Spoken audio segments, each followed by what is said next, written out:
Numele Tatălui și al Fiului și al Sfântului Duh. Iubiți frați în Hristos, se cuvine să mulțumim Dumnezeu pentru că ne-am vrednicit să trecem această perioadă a postului, pentru că de mâine intrăm în săptămâna patimilor, care este mult mai importantă decât această perioadă pe care am petrecut-o, pentru că trebuie și noi, dacă n-am învățat în această perioadă a postului, ca să ne jertfim trupurile noastre din dragoste pentru Hristos, în această săptămână să fim alături de Mântuitorul în cele petrecute, în vremea respectivă când a fost batjocorit și a fost ucis. Am parcurs împreună această perioadă a postului din mila lui Dumnezeu. Unii poate și-au împlinit scopul și au trăit așa cum ar fi vrut ei de la începutul postului.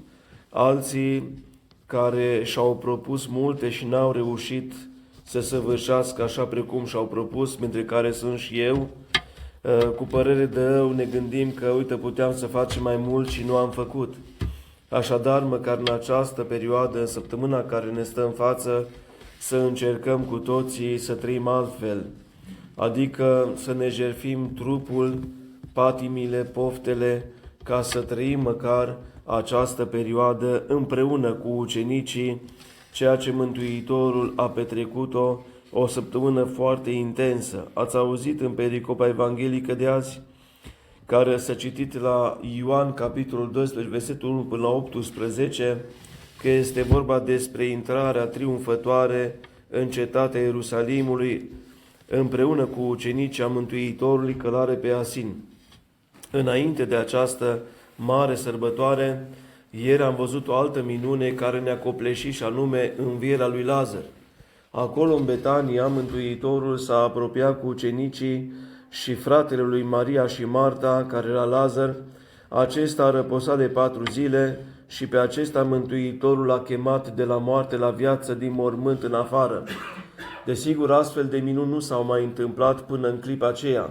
Mulți dintre iudei, văzând această minune, au trecut la creștinism. Căpetenile iudeilor, adică cărturarii și fariseii, văzând această minune, dar nu numai, ci văzând că gloata de oameni evrei trec la creștinism, s-au înfricoșat și s-au gândit să-l omoare atât pe Mântuitorul, cât și pe Lazar, cei care sunt pricina acestei treceri. Este foarte trist și în același timp, așa cum am spus și de altă dată, este înfricoșător să te gândești cum astfel de oameni care văd minuni să treacă cu gândul la crima celor care săvârșesc minunea.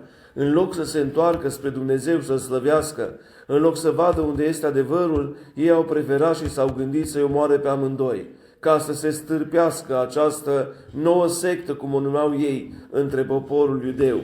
Într-adevăr, era grea această trecere, pentru că s-au obișnuit și au crescut cu legea lui Moise, legea mozaică. Îl aveau ca părinte pe părintele Avram și cu aceștia, cu legea mozaică și cu părintele Avram, poporul iudeu mergea înainte. Niciodată n-a acceptat să aibă un împărat smerit. Niciodată n-a acceptat să aibă un împărat născut în iezle și călare pe Asin.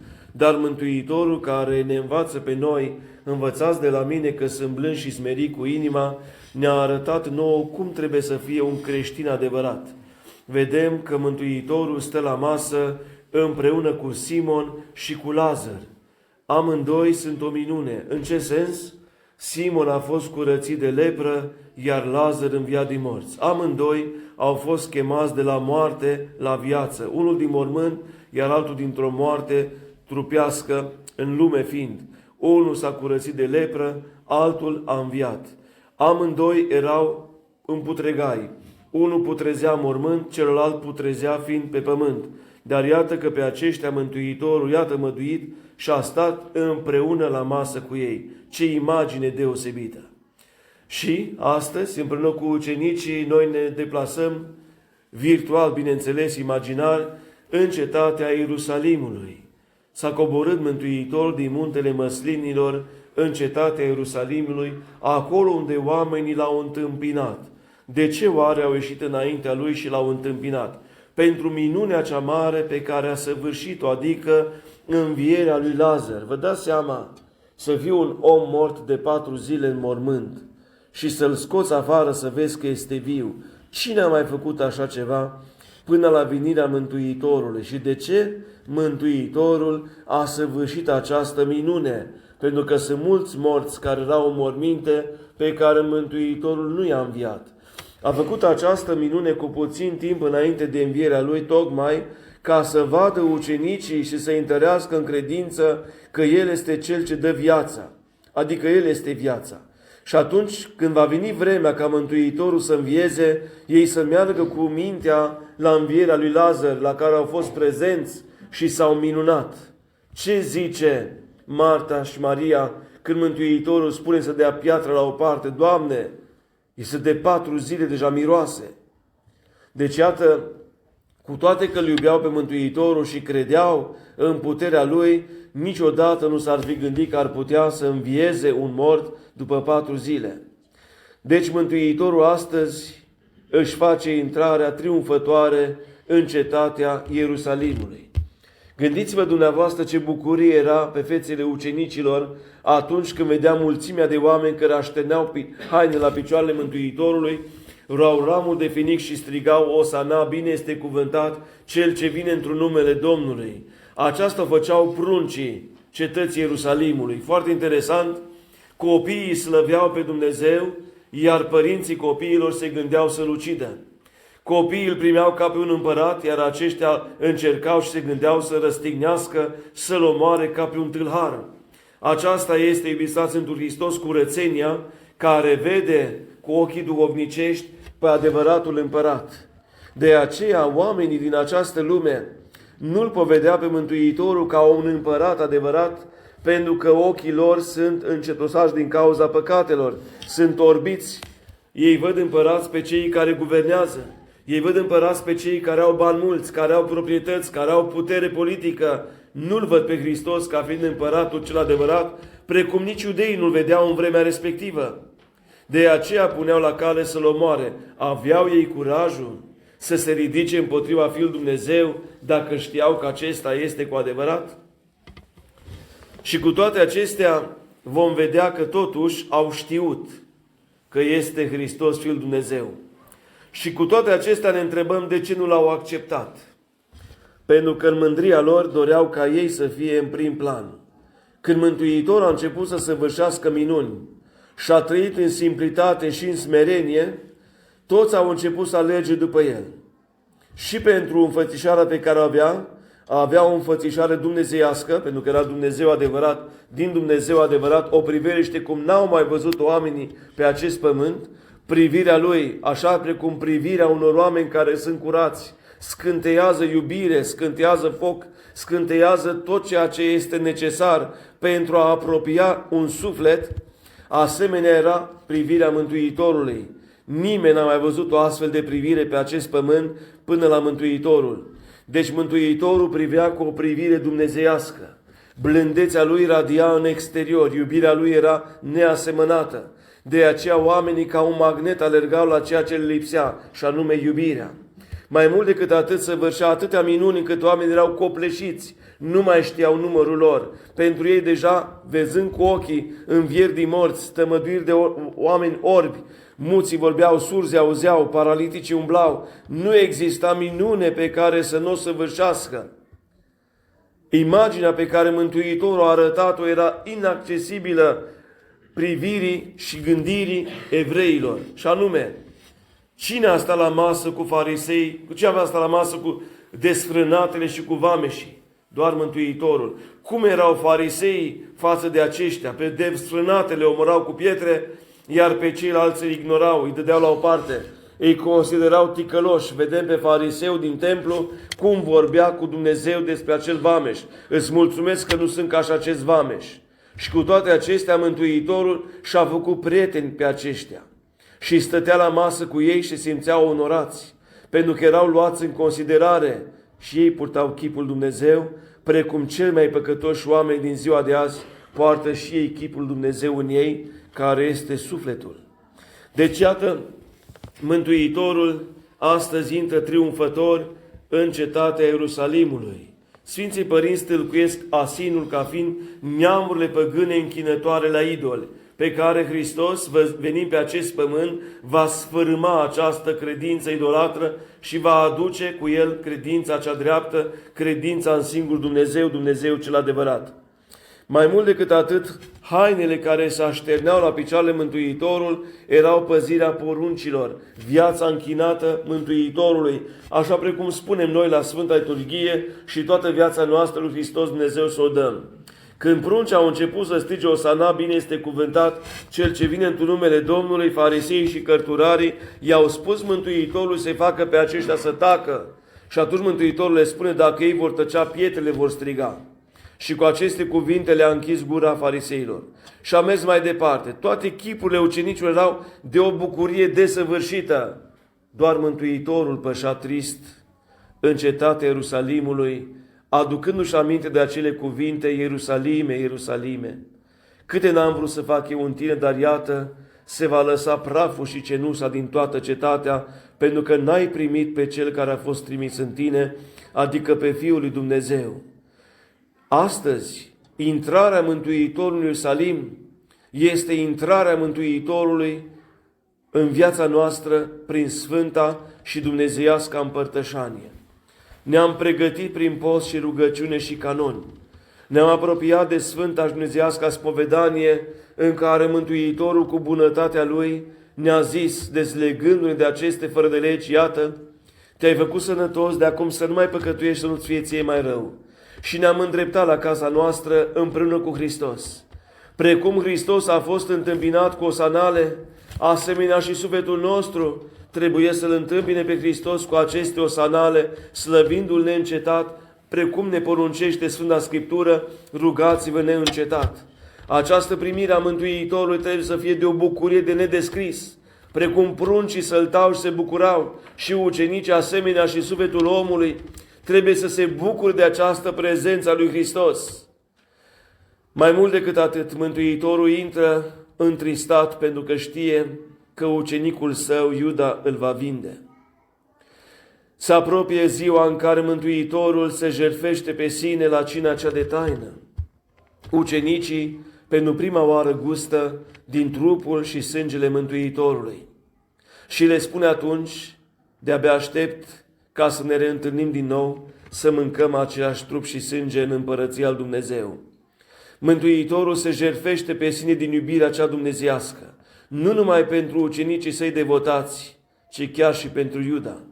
Îi dă șansa ca să vadă că El este Hristos, să se unească cu Hristos, dar acesta nu vrea. Acesta vine cu gând viclean să-L vândă, să-L trădeze, pentru că punga, banii, erau mai importanți pentru el decât mântuirea sufletului, decât viața veșnică. Și aceasta face. Mântuitorul îi spune, du-te și fă de grab ceea ce ți-ai propus să faci. Și îndată pleacă. Niciun ucenic nu bănuiește ce uneltește Iuda. Toți credeau că el, ținând punga cu bani, avea să facă ceva cumpărături speciale pentru Paști. Nimeni nu știa și nu credea că Iuda este cel care îl va vinde. Ucenicii îngândurați și frământați în același timp se întreabă unul pe altul, oare cine îl va vinde? Și Mântuitorul le spune, cine va întinde mâna cu mine în blid, acela este. Îi zice ucenicului său apropiat, Ioan Evanghelistul. Și într-adevăr, în momentul în care a luat cu nevrednicie trupul și sângele Mântuitorului, a intrat nu Hristos, ci diavolul în el. Și din clipa aceea, el a fost stăpânit de această putere demonică, precum cei care astăzi se împărtășesc cu nevrednicie, nu se împărtășesc cu puterea lui Dumnezeu și cu viața, ci se împărtășesc cu viclenia diavolului și cu moartea, chiar dacă nu vor muri pe loc, dar ei încet, încet mor sufletește și nu-și dau seama că această sfântă împărtășanie nu le este spre folos, ci le este spre o sândă și, în mod special, zic aceasta pentru cei care astăzi spun că în biserica oficială nu s-a întâmplat nimic și se împărtășesc la fel cu trupul și sângele Mântuitorului și noi nu negăm aceasta, dar spunem că le este spre o sândă precum lui Iuda. De ce? Pentru că se împărtășesc din mâna unor slujitori aflați în erezie. Dar trecem peste aceasta pentru că, iată, avem alte lucruri importante pentru perioada care ne așteaptă. Deci Mântuitorul intră în cetate pe acest mânz de asin, îngândurat și trist, pe când toți ucenicii erau fericiți. Este pentru prima oară când Mântuitorul este primit ca un împărat în cetatea Ierusalimului. Atâta lume era în Ierusalim precum în Roma, iar în vremea respectivă în Roma era foarte multă lume. Iar în cetatea Ierusalimului, pentru că era înainte de Paști, era plin de lume. Mulți nu înțelegeau ce se întâmplă, ce sunt cu aceste osanale, dar auziseră toți în cele din urmă că acesta este cel care l-a înviat pe Lazar, ce la patra zi stând în mormânt, l-a scos afară și i-a dat viață. Cine ar putea să descrie în cuvinte această minune? Cum ar fi putut să înțeleagă acei evrei această dumnezeiască minune, să-l vadă pe cel răposat după 4 zile înviat? Mulți au alergat în Betania să-l vadă pe cel înviat din morți, să se lămurească, să vadă cum este el, cel care a înviat. Nu le venea să creadă ochilor că acel om a stat 4 zile în mormânt și că l-a scos din moarte la viață. Asemenea face Mântuitorul cu sufletele noastre care sunt în temnița iadului prin fără de lege și păcatele noastre și stau acolo în stare de moarte până când omul dorește să se împace cu Hristos prin sfânta și dumnezeiasca spovedanie. Atunci Hristos de la moarte la viață scoate sufletul și îi dă mai mult decât atât medicamentul vieții veșnice, care este trupul și sângele său. Deci, înainte cu 6 zile, zice evanghelistul, înainte de Paști, Iisus a venit în Betania, unde era Lazar, pe care îl înviase din morți. S-a făcut acolo cină și Marta sluja, iar Lazar era unul dintre cei ce ședeau cu el la masă. Atunci Maria, luând o litră cu mir de nard curat, de mare preț, a uns picioarele lui Iisus și l-a șters cu părul capului ei. Acest gest l-a mai făcut odată, atunci când era în casa lui Simon și a turnat mirul și a vărsat cu lacrimile ei pe picioarele Mântuitorul și a spus Mântuitorul, pentru că mult a iubit, mulți s-a iertat.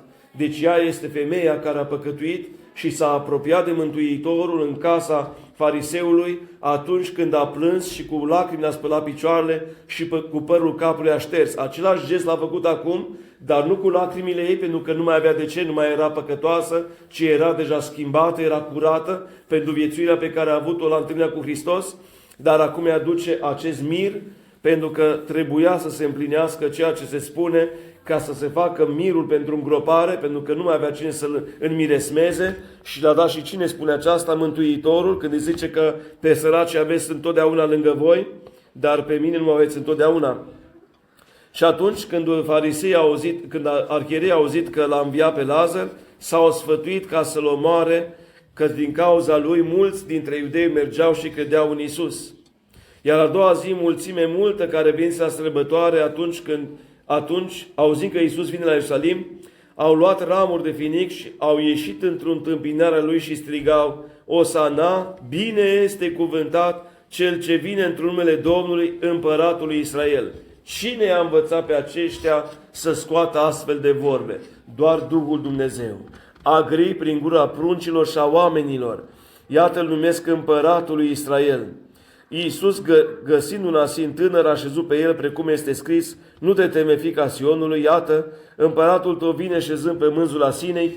Acestea nu le-au înțeles ucenicii lui la început, dar când s-a preaslăvit Iisus, atunci au dus aminte că acestea erau scrise pentru el și că acestea i le-au făcut lui. Deci da mărturie mulțimea că era cu el când l-a strigat pe Lazar din mormânt și l-a înviat din morți. De aceea l-a și întâmpinat mulțimea, pentru că auzise că el a făcut minunea aceasta.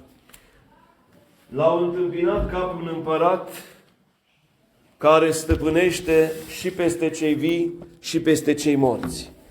L-au întâmpinat ca pe un împărat al cerului și al pământului, dar ei nu știau cine este cu adevărat. Mântuitorul a trist pentru că aceștia care duminica slăveau pe Dumnezeu zicând: Osana, bine este cuvântat cel ce vine într-un numele Domnului, s-au lepădat cu toții de Mântuitorul, inclusiv apostolii. S-a întristat pentru că știa trădarea lui Iuda, s-a întristat pentru că știa lepădarea lui Petru, s-a întristat pentru că știa neputința apostolilor, s-a întristat pentru că știa că cei care azi îl slăveau și se bucurau de minunile de care s-au împărtășit în viața lor. Unii erau orbi și au început să vadă, alții șchiopi și au început să umble, toți erau prezenți la intrarea Mântuitorului în Ierusalim și toți aceștia ori s-au lepădat, ori au strigat: răstignește-l, răstignește-l.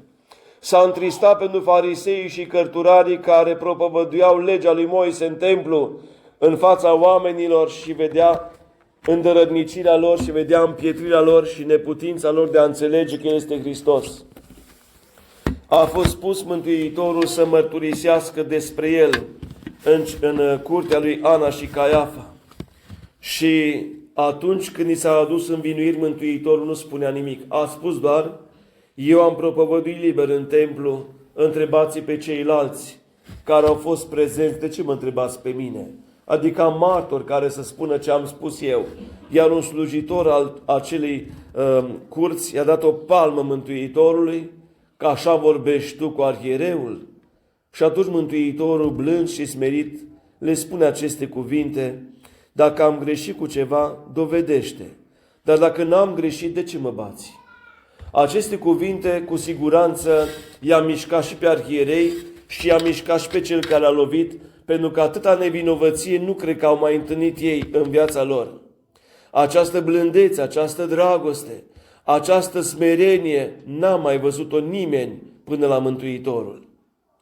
Și Mântuitorul, cu toate acestea, suferă și în cetate și în curtea lui Ana și Caiafa, pentru că în timp ce era lovit el peste obraz, în timp ce era cercetat de către arhiereu, îl vedea pe Petru cum se leapădă cu atâta ușurință de cel care i-a dat viață, de cel care i-a arătat totul. Chiar Petru a fost printre cei care a văzut toate minunile pe care Mântuitorul le-a săvârșit. A fost printre cei care au intrat în casa lui Iair. A fost pe muntele Tabor și a văzut schimbarea la față și chiar el a spus: Doamne, bine este nouă să fim aici să facem 3 colibe. Este foarte ușor să-L mărturisim pe Hristos atunci când noi suntem în adăpost, atunci când avem tot ce ne trebuie, atunci când nu ducem lipsă de nimic, atunci când putem merge la locul de muncă nestingeriți, atunci când ne putem ruga fără nicio problemă, atunci când putem participa la slujbe fără nicio restricție. Dar este foarte greu atunci când încet, încet și sigur ți se iau toate drepturile. Și când îți dai seama că ești nimeni pe pământ și nu mai ai nicio scăpare, atunci începi să-ți motivezi această stare zicând: nu cred că e atât de greu să iei un vaccin, nu cred că e atât de mare păcat să iei un chip, nu cred că e atât de mare păcat să te lepezi de Hristos pe jumătate, că doar după aia îmi plâng păcate și îmi pare rău. Deci așa ceva nu se poate. Ori ești cu Hristos, ori ești împotrivă. Nu merge, cum zice Apocalipsa, ori de-ai fi cald sau rece. Dar pentru că ești căldicel și oscilezi între cele două, am să te scui pe afară. Nu ești vrednic de mine. Mulți dintre noi poate că suntem în stare să-L judecăm pe Sfântul Apostol Petru pentru faptul că s-a lepădat cu atâta ușurință. Să nu uităm că el, în grădina Ghețimani, în fața nu știu câtor soldați, zice că erau 1000 de soldați, a cutezat să ia sabia și să-i tai urechea lui Malhus. Iată ce bărbăție a avut Sfântul Apostol Petru. Să vezi 1000 de soldați, să nu te temi de ei să-i sabia, să-i tai urechea. Vrei mai mare bărbăție? Și atunci ne punem întrebarea: ce s-a întâmplat cu el când în fața unei femei și în fața unor 2 bărbați el s-a lepădat de 3 ori? Răspunsul este simplu. Cine era lângă el atunci când el a tăiat cu sabia urechea lui Malhus? Era Hristos. Când îl vedea pe Hristos în fața lui, nimeni nu mai avea putere. Când îl vedea pe Hristos în fața lui, pe nimeni nu mai interesa ce se întâmplă. Prezența Mântuitorului era viața lui, scopul lui și era însuși ființa lui. Ce s-a întâmplat atunci când Mântuitorul spune lui Petru să vină la el pe mare? Sfântul Apostol Petru pornește, îl vede pe Mântuitorul. În momentul în care vede adierea, se întoarce și vede valul, se teme, se scufundă și tot la Mântuitor aleargă pentru că n-are la cine. Deci problema este foarte clară. Dacă vrem să păstrăm dreapta credință în vreme de prigoană, trebuie să-L avem mereu pe Hristos în viața noastră, în mintea noastră și în inima noastră. Din păcate, Hristos nu este prezent în inimile noastre pentru că noi suntem pregătiți să întâmpinăm Sfintele Paști nu cu rugăciune, nu cu post și cu metanii, ci cu grija pământească ce să cumpărăm, când tăiem mielul, când vopsim ouăle, când umplem mielul cu drop, când facem drop, când facem alte mâncăruri, când mergem la asta, cum facem cu aia, când facem curat, când ștergem geamurile. Asta este grija noastră în săptămâna patimilor. Adică Mântuitorul merge spre jertfă și stă îngândurat și trist pentru că vede după 2000 de ani că ucenicii lui, creștinii lui, nu se gândesc decât la burta lor și casa să fie curată. Casa sufletului nu contează. Trupul nu contează dacă e curat, dacă e înfrânat, dacă e unit cu Hristos. Important e casa în care stă să fie curată. Parcă Hristos ar învia în locuința noastră, nu în inima noastră. Deci, de aceea Mântuitorul este trist și îngândurat, pentru că vede că n-am învățat nimic, deși au trecut atâția ani și am văzut atâția sfinți și martiri care s-au jertfit pentru Hristos și noi tot așa am rămas. Și sunt convins că dacă trec încă 15 ani, la fel vor sărbători Paștile, fără să fim mișcați de dorul și de iubirea al Dumnezeu. Am ajuns mulți dintre noi să ținem postul din obișnuință. Trebuie să-l ținem, așa e momentul. Dacă asta e perioada, așa zice biserica, trebuie să postim. Dar nu ne bucurăm că postim. Pentru noi postul este o greutate. Pentru că noi nu înțelegem lucrarea postului. Pentru noi rugăciunea este o greutate. Pentru că nu înțelegem scopul rugăciunii. Pentru noi viața creștinească ortodoxă este o greutate. Pentru că suntem considerați, noi considerăm despre noi, că suntem îngrădiți de libertate. Nu ni se dă voie să mergem la plajă, nu ni se dă voie să fumăm, nu ni se dă voie să mergem la femei, nu ni se dă voie să dansăm, să cântăm, să facem toate prostiile. Și pentru noi viața ortodoxă creștinească este cea mai grea. De ce Dumnezeu ne-a mai făcut pe acest pământ dacă nu ne putem bucura de cele de pe pământ? Problema este înțeleasă foarte greșit. Este adevărat că toate ne sunt puse la îndemână. Dar Sfântul Apostol Pavel ne învață în epistolele sale că toate ne sunt îngăduite, dar nu toate ne sunt de folos. Iar ca om înțelept ce ai de la Dumnezeu, înțelepciunea și inteligența, rațiunea, pe care dobitoacele nu au decât omul pe acest pământ, doar la atâta se limitează? La ceea ce vede și ceea ce fac ceilalți oameni? El n-are mintea să se înalțe mai sus de lumea aceasta, să vadă realitatea vieții veșnice? El nu înțelege că este chemat de Hristos să trăiască în veșnicie împreună cu El? El nu aude cuvintele Mântuitorului: veniți la bine, binecuvântații Tatălui meu, de moșteniți împărăția cea gătită vouă de la întemeierea lumii? El n-a auzit cuvintele la înălțare că Mântuitorul spune ucenicilor săi: mă duc la Tatăl meu să vă pregătesc vouă lăcașuri? Ce mai vrei pe acest pământ când tu ai chemare dumnezeiască și viță nobilă împărătească? Tu nu ești născut din lumea aceasta, pentru că zice Mântuitorul: voi nu sunteți din lume, pentru că dacă ați fi din lume, ați face cele ale lumii, dar pentru că nu sunteți din lume, de aceea lumea vă urăște. Noi nu suntem din lumea aceasta, chiar dacă ne-a născut din mamă și din tată. Noi suntem chemați de sus, am venit de sus, pentru că așa zice Ecleziastul, că sufletul de la Dumnezeu și la Dumnezeu se va întoarce. Noi nu avem vița lumească, avem viță dumnezeiască. Și casa noastră este în cer. De aceea lucrurile acestea trecătoare, care pe noi ne încântă și ne atrag, toate sunt piedici în calea mântuirii. De aceea Sfântul Ioan Damaschin, altul de alți Sfinți Părinți spun: deșertăciunea, deșertăciune, toate sunt deșertăciune. Unde te duce pe tine o casă minunată, îmbrăcată în aur și argint? La ce-ți folosește în clipa în care mori? Într-o scândură ești pus și aruncat în groapă și pământul te înfulecă. Unde rămân toate avuțiile pe pământ? Omul înțelept știe acest lucru. Nu dă doi bani pe ceea ce vede în lumea aceasta. El pune accent pe ceea ce este în interior. Atât dumneavoastră cât și cei din mănăstire, din păcate, ne-au obișnuit ca toate zilele noastre înainte de aceste praznice mărețe să le petrecem gospodărind, făcând curat, aranjând, făcând mâncare. N-ar fi o problemă nici asta, dacă omul ar fi cu mintea la Doamne Iisuse. Pentru că în timp ce muncește să se roage, și atunci rugăciunea lui se transformă în liturghie după liturghie, dar mintea noastră este ocupată cu ceea ce lucrăm, și urechile noastre și gura noastră este ocupată cu bârfe. Dacă noi am lucrat și în același timp ne-am rugat, atunci ar fi o lucrare în slava lui Dumnezeu. Dar noi nu facem așa ceva pentru că noi nu suntem obișnuiți. Prea mult ne risipim, prea multe griji lumești, toată grija cea lumească de la noi să o lepădăm. Se spune că Vinerea Mare, la ora 3, între ora 12 și 3, când Mântuitorul se afla pe Sfânta Cruce, bine ar fi ca omul, creștinul, să facă pauză de muncă și să plece genunchi în fața crucii Mântuitorului și să se roage ca să ierte păcatele și să-i dea putere să ducă crucea vieții până la sfârșitul lui.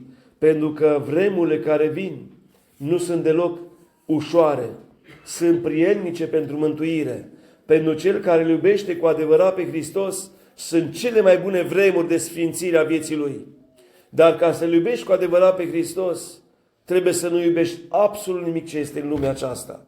Și atunci îți dai seama că sunt foarte puțini în lumea întreagă care îl iubesc cu adevărat pe Hristos. Cu gura toți îl iubim, dar cu faptele prea puțini. Nu este suficient să-L iubești cu gura, pentru că Mântuitorul însuși spune aceasta: acest popor mă cinstește cu buzele, dar cu inima este departe de mine. Ceea ce înseamnă, din partea Mântuitorului, o nemulțumire. Nu este mulțumit cu faptul că tu îl slăvești cu gura acum dimineața, iar la miază, mergând la locul de muncă, înjuri. Așa spune Sfântul Ioan Gură de Aur, că cel care scoate cuvinte urâte pe gură, se aseamănă gura lui cu un grajd, limba cu lopata, iar cuvintele cu gunoiul. Un creștin adevărat n-ar trebui să aibă astfel de cuvinte în gura lui, nici măcar în minte, pentru că acestea spurcă mintea, spurcă gura. De aceea trebuie să avem mare atenție ce vorbim, cum ne adresăm, pentru că această limbă, zice Sfânta Scriptură, este sabie, care ucide și este foc care pierde. Această limbă, dacă nu este spre slava lui Dumnezeu, este spre o sânda a sufletului tău. V-am mai explicat acest lucru. În momentul în care ne-am născut, s-a pornit un contor care numără secundele, minutele, orele, zilele, lunile și anii. Și acesta merge în continuu până la finalul vieții. La finalul vieții se rupe hârtia și atunci se vede tot ce ai făcut. Este desfășurătorul. Aici ai înjurat, aici ai dormit, aici ai mâncat peste măsură, aici ai încălcat postul, aici ai desfrânat, aici ai dansat, aici te-ai îmbătat. Toate acestea se vor vedea. Și atunci omul, când se va uita cum și-a petrecut această viață, pentru că am auzit mulți zicând: mamă, dar cât de repede a trecut acest post, nu-mi vine să cred. Dar așa trece și viața. Uitați-vă la vârsta pe care o aveți și gândiți-vă, uitați-vă în buletin câți ani aveți, că nu vă vine să credeți. Dar nu asta este problema.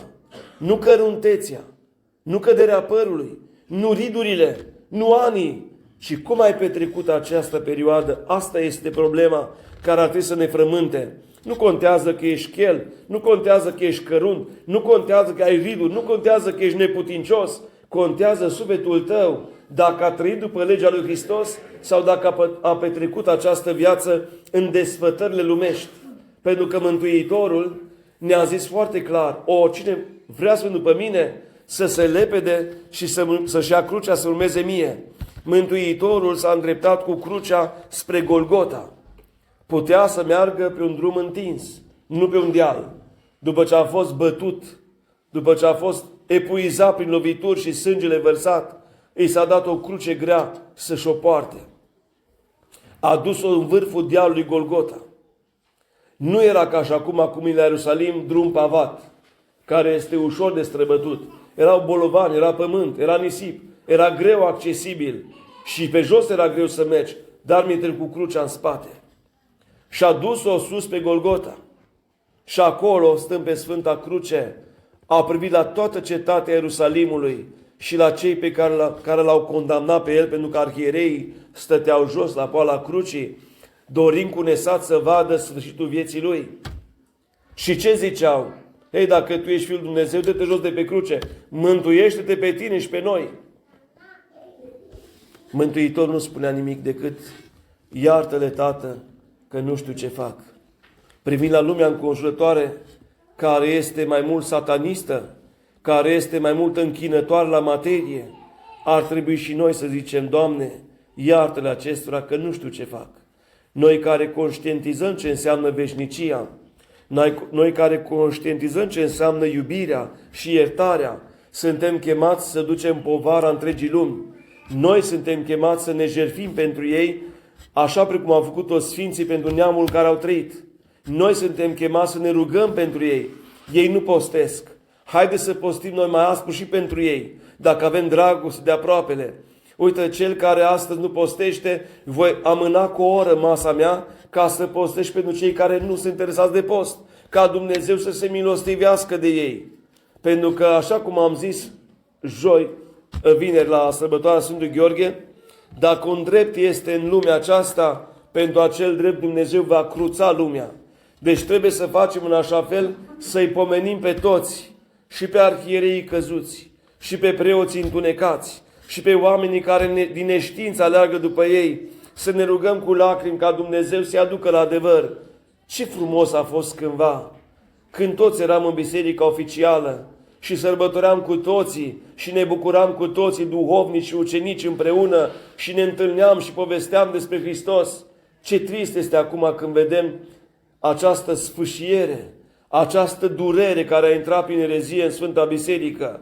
Ar trebui să plângem, să ne rugăm ca Dumnezeu să-i aducă pe frații noștri înapoi la adevăr, să realizeze că în biserică a intrat erezia, să realizeze că nu trebuie să facă pact cu cei care l-au trădat și îl vând pe Hristos, să nu se asemene lui Iuda și să se asemene lui Petru, care s-au căit în urma lepădării. Să facem un pas spre aceștia cu multă rugăciune și căință, ca Dumnezeu să se milostivească de ei, dar și de noi. Și văzând bunul Dumnezeu dragostea noastră față de aproapele și văzând că nu avem egoism în sufletul nostru, ci avem dragoste de jertfă și că am înțeles ceea ce ne-a învățat Mântuitorul, milă voiesc, ea nu jertfă, așa pe Dumnezeu pe noi să ne ridice și să ne ducă spre înaltul cerului.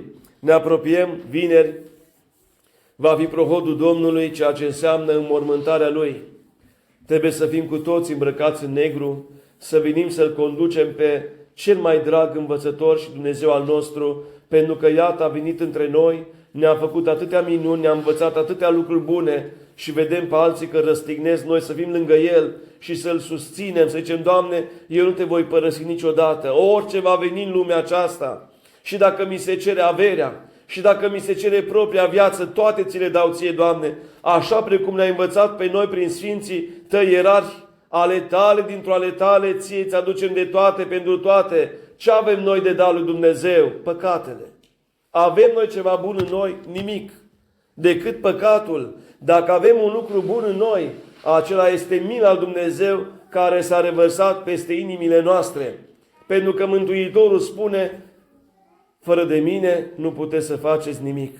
Deci dacă nu avem harul Duhului Sfânt asupra noastră, noi nu suntem capabili să facem măcar o rugăciune. De aceea și spune Sfânta Scriptură că însuși Duhul Sfânt se roagă pentru voi cu suspine negrăite.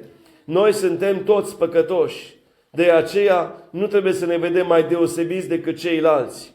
Poate că noi am fost puțin mai conștienți de situație, dar aceasta ne face mult mai responsabili decât cei care sunt inconștienți. Pentru că dacă n-ai ști păcat, n-ai avea. Dar dacă știi, păcatul este asupra ta. Deci noi care auzim în fiecare duminică cuvântul lui Dumnezeu și ne îndreptăm spre Golgota, haideți să încercăm, dacă n-am fost capabili în această perioada apostolului, să lăsăm telefonul, să lăsăm internetul, să lăsăm televizorul, să lăsăm emisiunile TV, filmele, seriale și alte lucruri. Haideți măcar acum, în această săptămână, să ne pregătim sufletește, ca atunci când va veni Hristos, zicând, veniți de luați lumină, lumina Lui să se revese în inima noastră.